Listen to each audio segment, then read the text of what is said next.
కొడాలి అంటే మా వైఎస్ఆర్సీపీలో కొడాలి నాని బూతులు మాట్లాడతారు అన్న వాళ్ళకి ఇప్పుడు కొడాలి నాని సైలెంట్ అయిపోయారని తెలిసిన విషయమే కూటమి ప్రభుత్వం అధికారంలోకి వచ్చినాక. కానీ కూటమి ప్రభుత్వం అధికారంలోకి వచ్చిన తర్వాత కొడాలి నాని మించి మాట్లాడుతున్నాడు మా జేసీ ప్రభాకర్ రెడ్డి తాత. బూతులు అని చూసాం మనం ఈ మధ్యకాలంలో ఎలా బూతులు మాట్లాడుతున్నారో. పోటీ పడి మరి ఈ మధ్య కొడాలి నాని సైలెంట్ అయిపోతే కొడాలి నాని ప్లేస్ని ఆక్రమించుకున్నాడు మా జేసీ ప్రభాకర్ రెడ్డి తాత అనమాట. సో మా తాడిపత్రి అనంతపురం జిల్లా తాడిపత్రి జేసీ ప్రభాకర్ రెడ్డి తాత ఈ మధ్య చాలా రెచ్చిపోయి మాట్లాడుతున్నాడు.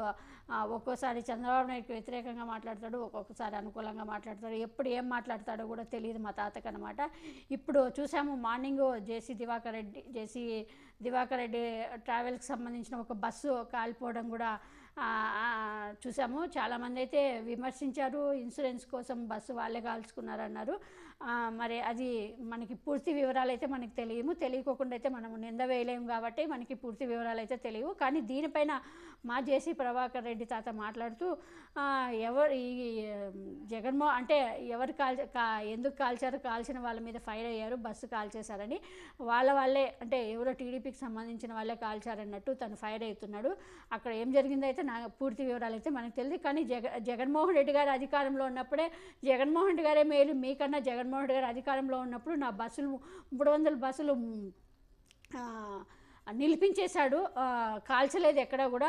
ఒకవేళ ఆ రోజు జగన్మోహన్ రెడ్డి గారు ఉన్నప్పుడు 10 లక్షలు నష్టం రావచ్చు, ఇప్పుడు బస్సు కాల్చేసి మీరు నాకు 6 లక్షలు నష్టం చేశారు, జగన్మోహన్ రెడ్డి గారే మేలు కదా, నేను అప్పుడే జగన్మోహన్ రెడ్డి గారు 300 బస్సులు నిలిపించేసినప్పుడే బాధపడలేదు, ఇప్పుడు ఒక బస్సు కాలిపోతే ఎందుకు బాధపడతా అంటూ కూడా కాల్చుకోండి మీరు ఎన్ని కాల్చుకుంటారు అంటూ కూడా జగన్మోహన్ రెడ్డి గారే బెటరు అన్నట్టు మా జేసీ దివాకర్ రెడ్డి తాత మాట్లాడుతున్నాడు. జేసీ ప్రభాకర్ రెడ్డి తాత మాట్లాడుతున్నాడు. ఆ తాత ఎప్పుడు ఏం మాట్లాడతాడో తెలియదు.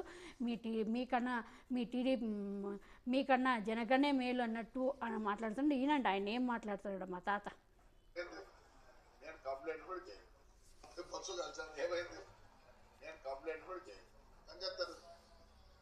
జగనే మేలురా, బస్సులు నిలబెట్టించినాడు. మీ బీజేపీ గవర్నమెంట్ లో బస్సులు తగలబెట్టినారు, అంతకన్నా నీచకుందరా? ఏమైంది? 300 పోతేనే ఆ పొద్దు ఏడ్చలే, దీనికి ఎడుతాను నేను. అదే కొంచెం అనకూడదు, నేను తప్పు. వాళ్ళు చాలా మంచోళ్ళు. దానికన్నా తగ్గు ఏదో ఉంటే ఆ మాట వాడతా మీకు. నాకు తెలియదు తప్పు మాట. I don't want insult third gender. I give lot of respect to them. కాల్చి ఏం చేసుకున్నావురా? ఏం చేసుకున్నారులే? పీకినారా? జగన్ రెడ్డి మేలు కదా మంచోడు. జగన్ రెడ్డి మేలు కదా మంచోడు. నా బస్సు కాలిపోలేదే, బస్సు నిలబెట్టించినట్ట. నిలబెడితే ఆ పొద్దు 10 లక్షలు పోయేది, ఇప్పుడు 6 లక్షలు పోతుంది. మీరు చేతగాని నాకు కొడకల్లారా అంటారా? ఏం పిస్తారా? మళ్ళీ ఇంకో బస్సు కాస్తారా? కలిసిపో. వరుసగా పెట్టినాడు. నేనే భయపడతాను అనుకుంటున్నారా? సిగ్గురే నా కొడకల్లరా. ఏం చేస్తారా? బస్సు కాల్చారా? అయిపోయింది. ఏమైంది? వస్తుంది రిలే.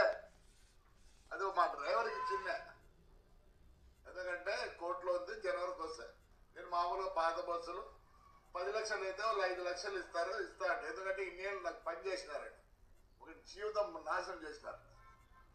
ఏమైందిరా చెప్తేనే థర్డ్ జనరల్ తగ్గు నా కొడుకులు, సాక్షాత్తుడు కాదని కాలినాక బస్సు అంతా ఆ హీటు పైన పడి షార్ట్ సర్క్యూట్ రాసుకో.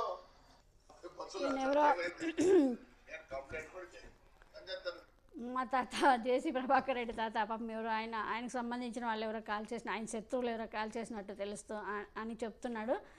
సో జగన్మోహన్ రెడ్డి గారు ఉన్నప్పుడే నిలబెట్టించాడు, ఇట్లా కాల్చలేదు. ఇప్పుడు మీరేందా థర్డ్ జెండర్ ఏదో చెప్తున్నాడు, థర్డ్ జెండర్ లాగా ప్రవర్తిస్తున్నారు మీరు బస్సులు కాల్చి అని.